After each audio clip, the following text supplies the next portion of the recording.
Hello friends, welcome back to our channel mums daily. ഇന്ന് ഞാൻ വന്നിരിക്കുന്നത് ഒരു സൂപ്പർ ഈസി സ്പെഷ്യൽ പുഡിങ്ങിൻ്റെ റെസിപ്പി ആയിട്ടാണ്. ഈ ഒരു പുഡിങ് ഉണ്ടാക്കാൻ നമുക്ക് തീ കത്തിക്കേണ്ട ആവശ്യമില്ല. തീ പോലും കത്തിക്കാതെ കൊച്ചു കുട്ടികൾക്ക് പോലും ഉണ്ടാക്കാൻ പറ്റുന്ന, വായിലിട്ടാൽ അലിഞ്ഞു പോകുന്ന ഒരു സൂപ്പർ പുഡിങ്ങിൻ്റെ റെസിപ്പി ആയിട്ടാണ് ഇന്ന് വന്നിരിക്കുന്നത്. അപ്പോൾ നമുക്ക് പെട്ടെന്ന് തന്നെ വീഡിയോയിലോട്ട് കിടക്കാം. അപ്പോൾ അതിനായിട്ട് നമുക്ക് ആദ്യം ഒരു ബൗൾ എടുക്കാം. അതിനകത്തോട്ട് ഞാൻ 1.5 കപ്പ് പാലാണ് ഒഴിച്ചു കൊടുത്തിരിക്കുന്നത്. അപ്പം ഇത് പാലൊക്കെ എടുക്കുമ്പോൾ എപ്പോഴും ഫുൾ ഫാറ്റ് മിൽക്ക് എടുക്കാൻ നോക്കാം കേട്ടോ. അപ്പോൾ അത് 1.5 കപ്പ് ഒഴിച്ചു കൊടുത്തിട്ടുണ്ട്. അതോടൊപ്പം തന്നെ നമുക്ക് ഇതിനകത്തോട്ട് കണ്ടൻസ്ഡ് മിൽക്ക് അല്ലെങ്കിൽ മിൽക്ക് മെയ്ഡിൻ്റെയാണ് ചേർത്ത് കൊടുത്തിരിക്കുന്നത്. അപ്പോൾ കണ്ടൻസ്ഡ് മിൽക്ക് ചേർത്ത് കൊടുക്കുക. അപ്പോൾ അത് നമുക്കൊരു 2 മുതൽ 3 ടേബിൾ സ്പൂൺ വരെ ചേർത്ത് കൊടുക്കാം. കൂടുതൽ ചേർക്കുമ്പോൾ അത്രയും നല്ലതാണ്. ഇനി നിങ്ങളുടെ കയ്യിൽ ഇതുപോലെ കണ്ടൻസ്ഡ് മിൽക്ക് ഇല്ലാന്നുണ്ടെങ്കിൽ അതിന് പകരം നമുക്ക് പഞ്ചസാരയാണെങ്കിലും ഒരു 2.5 ടേബിൾ സ്പൂൺ ചേർത്ത് കൊടുക്കാം. അപ്പോൾ ഈ കണ്ടൻസ്ഡ് മിൽക്കും ആണെങ്കിലും പഞ്ചസാരയാണ് ഏതാണ് ചേർത്ത് കൊടുത്തതെന്ന് വെച്ചാൽ കുഴപ്പമില്ല. അത് രണ്ടും നമ്മൾ ഈ പാലിൽ ഒന്ന് നന്നായി മിക്സ് ആക്കണം. അപ്പോൾ അതിനായിട്ട് നന്നായിട്ടൊന്ന് ഇളക്കി കൊടുക്കുക. അപ്പോൾ ഇതിനകത്തുള്ള കണ്ടൻസ്ഡ് മിൽക്കൊക്കെ പാലിൽ അലിഞ്ഞ് വന്ന് നന്നായിട്ട് തന്നെ വന്നിട്ടുണ്ട്.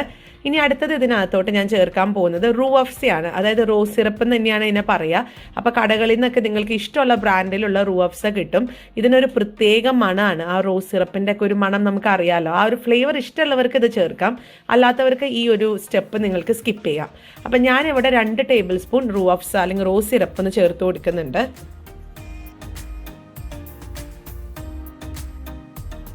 അപ്പോൾ അതാ ഞാൻ നന്നായിട്ട് തന്നെ റൂഅഫ്സ ഒക്കെ മിക്സ് ചെയ്ത് കഴിഞ്ഞപ്പോൾ നമ്മുടെ ഈ പാലിൻ്റെ കളർ നല്ല ഒരു പിങ്ക് കളറായിട്ട് അല്ലെങ്കിൽ റോസ് കളറായിട്ട് വന്നിട്ടുണ്ട്. അപ്പോൾ ഇത് നമുക്കിവിടെ മാറ്റി വയ്ക്കാം. ഇനി അടുത്തത് നമുക്കൊരു 4 കഷ്ണം ബ്രെഡ് വേണം. അപ്പോൾ ബ്രെഡ് എടുക്കുമ്പോൾ നല്ല കട്ടിയുള്ള ബ്രെഡ് എടുക്കാൻ നോക്കുക. അതുപോലെ തന്നെ പെട്ടെന്ന് അലിഞ്ഞു പോകുന്ന തരത്തിലുള്ള ബ്രെഡ്, അതായത് ഡേറ്റ് ഒക്കെ കഴിഞ്ഞിട്ടുള്ള ബ്രെഡ് എടുക്കാതിരിക്കാൻ ശ്രദ്ധിക്കുക. ഇനി നമുക്ക് ബ്രെഡ് എടുത്തു കഴിഞ്ഞാൽ ബ്രെഡിൻ്റെ അരുവെല്ലാം ഇതുപോലെ ഒന്ന് മുറിച്ച് എടുക്കണം കേട്ടോ. നമുക്ക് അരു ആവശ്യമില്ല. അപ്പോൾ അതാ ഞാൻ പെട്ടെന്ന് തന്നെ അരു മുറിച്ചെടുക്കുന്നുണ്ട്. അപ്പോൾ അത് അരുവൊക്കെ മുറിച്ച് മാറ്റിയിട്ടുണ്ട്. ഇനി നമുക്കിതൊന്നും കൂടെ ഞാൻ ഇതുപോലെ ഒന്ന് നടുവേ മുറിക്കുന്നുണ്ട് കേട്ടോ. അത് വേണമെന്ന് നിർബന്ധമൊന്നുമില്ല. ഞാൻ എടുക്കുന്ന ഒരു പാത്രം അങ്ങനത്തെ ഒരു പാത്രമാണ്, അതായത് 2 വലിയ ബ്രെഡ് കൊള്ളാൻ പറ്റുന്ന പാത്രമായിട്ടല്ല. ഞാൻ വേറൊരു രീതിയിലാണ് ഇത് അറേഞ്ച് ചെയ്യുന്നത്. അപ്പോൾ കാണിക്കാം. അപ്പോൾ നമ്മൾക്ക് ഇനി ഏത് പാത്രത്തിലാണോ നിങ്ങൾ പുഡിംഗ് സെറ്റ് ചെയ്യാൻ പോകുന്നത് ആ ഒരു പാത്രം എടുക്കുക.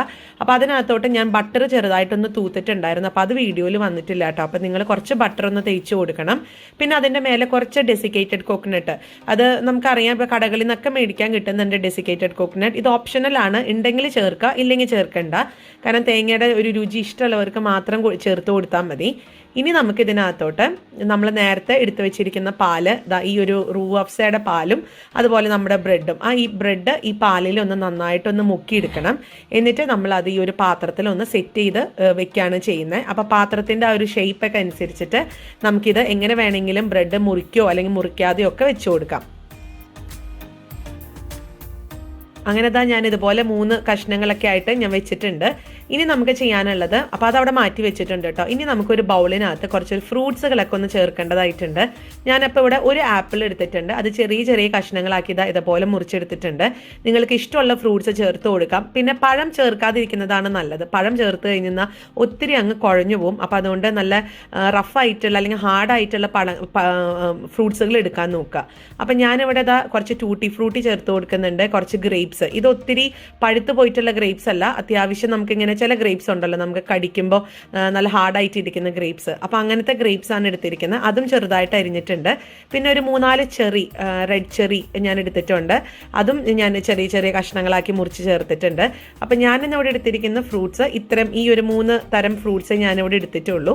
അപ്പോൾ ഇതെല്ലാം കൂടെ ചേർത്ത് നമുക്ക് നന്നായി മിക്സ് ചെയ്യാം. അതിനുശേഷം ഇതിനകത്തോട്ട് നമുക്ക് വീണ്ടും ഞാൻ ഇതിനകത്ത് കണ്ടൻസ്ഡ് മിൽക്കാണ് ചേർക്കുന്നത്. അപ്പോൾ കണ്ടൻസ്ഡ് മിൽക്കാണ് ചേർക്കുന്നതെങ്കിൽ നമുക്കിത് ഒരു 1.5 അല്ലെങ്കിൽ 2 ടേബിൾ സ്പൂൺ കണ്ടൻസ്ഡ് മിൽക്ക് ഒഴിച്ചിട്ട് ഇത് നന്നായിട്ട് തന്നെ ഫ്രൂട്ട്സ് ഒന്ന് മിക്സ് ചെയ്ത് നമുക്ക് ഉടനെ തന്നെ പുഡിംഗ് സെറ്റ് ചെയ്യാൻ നോക്കാം.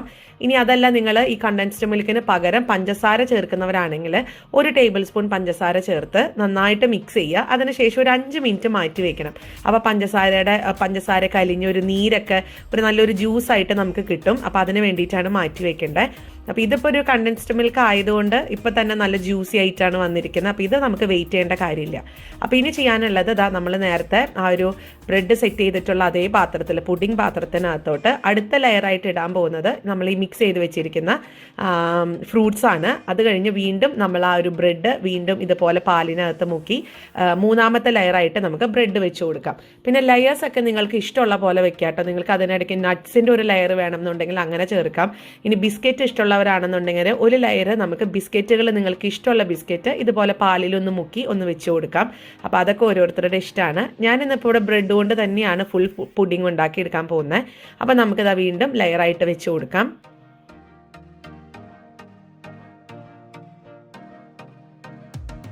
അപ്പോൾ ഇനി അടുത്തത് ഇവിടെ കണ്ടോ, ചെറിയ ചെറിയ ഗ്യാപ്പ് വന്നിട്ടുണ്ട്. അപ്പോൾ ആ ഗ്യാപ്പ് ഒന്ന് ഫില്ല് ചെയ്യാൻ വേണ്ടിയിട്ട് ഞാൻ ഒരു കഷ്ണം ബ്രെഡിൻ്റെ ഇതേപോലെ ചെറിയ ചെറിയ കഷ്ണങ്ങളാക്കി മുറിച്ചിട്ടുണ്ട്. ഇനി നമുക്ക് ആ ഗ്യാപ്പ് വന്നിട്ടുള്ള സ്ഥലങ്ങളിൽ ഇതുപോലെ ആ ഒരു റൂ ഓഫ് സാ മിൽക്കിനകത്ത് നമ്മുടെ ബ്രെഡ് ഒന്ന് മുക്കി ഒന്ന് സൈഡുകളിലൊക്കെ ഒന്ന് ഫില്ല് ചെയ്ത് കൊടുക്കാം. അങ്ങനെ നമ്മുടെ ഇവിടെ ബാക്കിയുള്ള കുറച്ച് പാലും ഉണ്ടായിരുന്നു, അതും ഞാൻ ഇതിൻ്റെ മേലെ ഒഴിച്ചു കൊടുത്തിട്ടുണ്ട്. അപ്പോൾ ഇതിവിടെ ഇരിക്കട്ടെ. ഇനി നമുക്ക് അടുത്തൊരു ലെയർ, ലാസ്റ്റ് ലെയറായിട്ട് ഞാൻ വെക്കാൻ പോകുന്നത് ക്രീമാണ്. അപ്പോൾ നമുക്ക് വിപ്പിംഗ് ക്രീമാണ് നമ്മൾ ഉണ്ടാക്കാൻ പോകുന്നത്. അപ്പോൾ അതാണത് മേൽഭാഗത്ത് സെറ്റ് ചെയ്യാൻ പോകുന്നത് കേട്ടോ. അപ്പോൾ അതിനായിട്ട് ഇതുപോലെ ഒരു ബൗൾ എടുത്തിട്ടുണ്ട്. അതിനകത്തോട്ട് ഡബിൾ ക്രീമാണ്, 300 ml ആണ് ഞാൻ എടുത്തിരിക്കുന്നത്. Double cream, fresh cream, whipping cream എന്നൊക്കെ പറഞ്ഞ് മേടിക്കാൻ കിട്ടുന്നത് തന്നെയാണ്. അപ്പോൾ അതൊന്ന് നമുക്ക് ബീറ്റ് ചെയ്തെടുക്കണം. അപ്പോൾ അതിനായിട്ട് ഞാൻ ആദ്യം 1 മിനിറ്റ് ബീറ്ററിൽ ലോ ഫ്ലെയിമിൽ ഒന്ന് നിർത്താതെ ഒന്ന് ബീറ്റ് ചെയ്തെടുക്കുന്നുണ്ട്. അപ്പോൾ ഇവിടെ 1 മിനിറ്റ് കഴിഞ്ഞിട്ടുണ്ട്. ഇനി നമുക്ക് ഇതിനകത്തോട്ട് പഞ്ചസാര ചേർത്ത് കൊടുക്കാം. ഞാൻ ഇവിടെ നിങ്ങൾക്ക് വേണമെങ്കിൽ ഇതിനകത്ത് കണ്ടൻസ്ഡ് മിൽക്ക് ചേർക്കാം. നമ്മൾ ഓൾറെഡി കണ്ടൻസ്ഡ് മിൽക്ക് ചേർത്തിട്ടുണ്ട് മറ്റതിലൊക്കെ. അപ്പോൾ അതുകൊണ്ട് ഞാൻ ഇവിടെ ഒരു 2 ടേബിൾ സ്പൂൺ പഞ്ചസാര ചേർത്ത് കൊടുക്കുന്നുണ്ട്. അല്ലെങ്കിലും ഈ വിപ്പിംഗ് ക്രീമൊക്കെ ഉണ്ടാക്കുമ്പോൾ പഞ്ചസാരയാണ് ടേസ്റ്റ് കൂടുതൽ കേട്ടോ. നമ്മൾ കണ്ടൻസ്ഡ് മിൽക്ക് ചേർത്താൽ പോലും പഞ്ചസാര ചേർത്ത് കൊടുക്കുന്നതാണ് രുചി കൂടുതൽ. ഇനി ഞാൻ ഇതിനകത്തോട്ട് കുറച്ച് 1/2 ടീസ്പൂൺ വാനില എസൻസും കൂടെ ചേർത്ത് നമുക്കിതൊരു ക്രീം കൺസിസ്റ്റൻസിയിലോട്ടൊന്ന് ആക്കിയെടുക്കണം. അതുപോലെ ഞാനിന്ന് ഈ ക്രീമിനകത്ത് ഇച്ചിരി ഒരു ഭംഗി കൂട്ടാനൊക്കെ വേണ്ടിയിട്ട് ഓർഗാനിക് ആയിട്ടുള്ള ഒരു കളർ ചേർക്കുന്നുണ്ട്. അത് ഗ്രീൻ കളറാണ്. ഇതൊരു ഓർഗാനിക് ഫുഡ് കളറാണ്. നിങ്ങൾക്ക് വേണമെങ്കിൽ ചേർക്കാം. അതല്ല കളർ ചേർക്കണ്ട എന്ന് ആഗ്രഹമുള്ളവർക്ക് ചേർക്കണ്ട കേട്ടോ. താല്പര്യമുള്ളവർ മാത്രം ചേർത്താൽ മതി. എന്നിട്ട് നമുക്ക് ഇത് ഒന്നും കൂടി ഒന്ന് ബീറ്റ് ചെയ്തെടുക്കണം. അങ്ങനെ നമ്മുടെ ക്രീം ഇവിടെ റെഡിയായി വന്നിട്ടുണ്ട്. നമുക്കിത് ഇനി ഒന്നൊരു സ്പാച്ചില വെച്ചിട്ട് ഒന്നും കൂടെ ഒന്ന് മിക്സ് ചെയ്തെടുക്കാം. അപ്പോൾ ക്രീമും റെഡിയാണ്. ഇനി നമുക്കിതാ നമ്മുടെ പുഡിംഗ് ട്രെയിനകത്തോട്ട് അടുത്ത ഒരു ലാസ്റ്റ് ലെയറായിട്ട് ഈ ക്രീം നമുക്കൊന്ന് നന്നായിട്ടൊന്ന് തേച്ചൊക്കെ ഒന്ന് എടുത്തെടുക്കണം.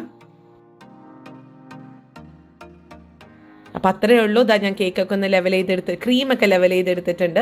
ഇനി നമുക്ക് ഇതിൻ്റെ മേലെ ടോപ്പിംഗ് ആയിട്ട് നിങ്ങൾക്ക് ഇഷ്ടമുള്ള രീതിയിലൊക്കെ ടോപ്പിംഗ് വെച്ച് കൊടുക്കാം. ഞാനൊരു 3 ചെറി വെച്ച് കൊടുത്തിട്ടുണ്ട്. പിന്നെ നിങ്ങൾക്ക് കളറൊക്കെ ഇഷ്ടമുള്ള പോലെ എടുക്കാം കേട്ടോ. ഞാനിപ്പോൾ ഇവിടെ പച്ച എടുത്തു എന്ന് മാത്രം. അപ്പോൾ ഇത്രയേ ഉള്ളൂ. നമ്മുടെ സൂപ്പർ പുഡിംഗ് ഇവിടെ റെഡിയാണ്. അപ്പോൾ ഈ പുഡിംഗ് സെർവ് ചെയ്യുന്നതിന് മുൻപ് നമുക്കൊരു 15 മുതൽ അരമണിക്കൂർ വരെ ഫ്രിഡ്ജിനകത്ത്, ഫ്രീസർ അല്ല ഫ്രിഡ്ജിനകത്താണ് നമുക്കിതൊന്ന് സെറ്റ് ചെയ്യാൻ വെക്കണം. എന്നിട്ട് ഞാനൊരു 15 മിനിറ്റ് അത് ഫ്രിഡ്ജിനകത്ത് വെക്കാൻ പോകാട്ടോ. എന്നിട്ട് ഞാൻ കാണിക്കാം. ഈ ഫ്രിഡ്ജിനകത്ത് വെക്കുമ്പോഴാണ് ഈ ആ ഒരു ബ്രെഡിനകത്തൊക്കെയുള്ള ഒരു റൂ അപ്സൈഡ് മിൽക്കൊക്കെ നന്നായിട്ട് തന്നെ സോക്ക് ചെയ്തൊക്കെ വരത്തുള്ളൂ. അപ്പോൾ ഇവിടെ കറക്റ്റ് ഞാനൊരു 20 മിനിറ്റ് കഴിഞ്ഞപ്പോൾ ഫ്രിഡ്ജിൽ നിന്ന് എടുത്ത് വന്നിട്ടുണ്ട്. നന്നായിട്ട് തന്നെയാണ് ഇരിക്കുന്നത്. പെട്ടെന്ന് തന്നെ സെറ്റ് ആവുകയും ചെയ്തു കേട്ടോ. അപ്പോൾ നമുക്ക് ഇതിൻ്റെ ആ ലെയറൊക്കെ കാണാൻ നല്ല ഭംഗിയാണ്. നല്ലൊരു പിങ്ക് കളറും അതുപോലെ പച്ച കളറും ചെറിയ റെഡ് കളറൊക്കെ കൂടെ ചേർന്ന് സൂപ്പറാണ്. അപ്പോൾ നമുക്കിതൊന്നും നിങ്ങൾക്ക് ഒന്നില്ലെങ്കിൽ മുറിച്ചെടുക്കാം, അല്ലെങ്കിൽ സ്പൂൺ വെച്ചിട്ടാണെങ്കിലും നമുക്കിതൊന്ന് സ്കൂപ്പ് ചെയ്തെടുക്കുന്നത് പോലെ എടുക്കാൻ പറ്റും. ഞാനിന്നിപ്പോൾ ഇതുപോലെ ഒരു സ്പൂൺ വെച്ചിട്ട് ഒന്ന് ചെറുതായിട്ടൊന്ന് മുറിച്ചെടുക്കുന്നുണ്ട്.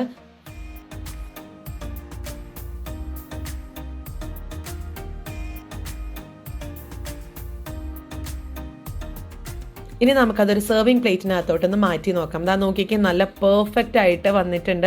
നല്ല ജ്യൂസി ആയിട്ട് വന്നിട്ടുണ്ട് കേട്ടോ. കാരണം ഞാൻ ആ സ്പൂൺ എടുത്തു കഴിഞ്ഞപ്പോൾ എനിക്ക് ആ ഒരു പാലിൻ്റെ ഒരു റൂഅഫ്സ മിൽക്കിൻ്റെ ഒരു ജ്യൂസൊക്കെയാണ് കിട്ടിയത്. അപ്പോൾ നല്ല സ്മൂത്തി ആയിട്ടുള്ള നല്ല ക്രീമി ആയിട്ടുള്ള നമ്മുടെ ഒരു സൂപ്പർ പുഡിംഗ് റെഡിയാണ്. ഞാൻ പറഞ്ഞ പോലെ ഏത് കൊച്ചു കുട്ടികൾക്കും ഉണ്ടാക്കാൻ പറ്റുന്ന ഒരു കിഡിലും പുഡിംഗ് ആണ്. എല്ലാവരും ട്രൈ ചെയ്ത് നോക്കുക. തീർച്ചയായിട്ടും നിങ്ങൾക്ക് ഇഷ്ടപ്പെടും. വെറും 10 മിനിറ്റ് മതി നമുക്കിത് ഉണ്ടാക്കിയെടുക്കാനായിട്ട്. അപ്പോൾ ഇഷ്ടപ്പെട്ട് കഴിഞ്ഞാൽ ലൈക്ക് ചെയ്യാനും ഷെയർ ചെയ്യാനും കമൻറ്റ് ചെയ്യാനൊന്നും മറക്കരുത്. അതുപോലെ നമ്മുടെ ഈ ചാനൽ നിങ്ങൾ ആദ്യമായിട്ടാണ് കാണുന്നതെങ്കിൽ സബ്സ്ക്രൈബ് ചെയ്യാനും മറക്കരുത്. അപ്പോൾ അടുത്തൊരു വീഡിയോ ആയിട്ട് നമുക്ക് ഉടനെ കാണാം. അൻറ്റിൽ ദെൻ ബൈ.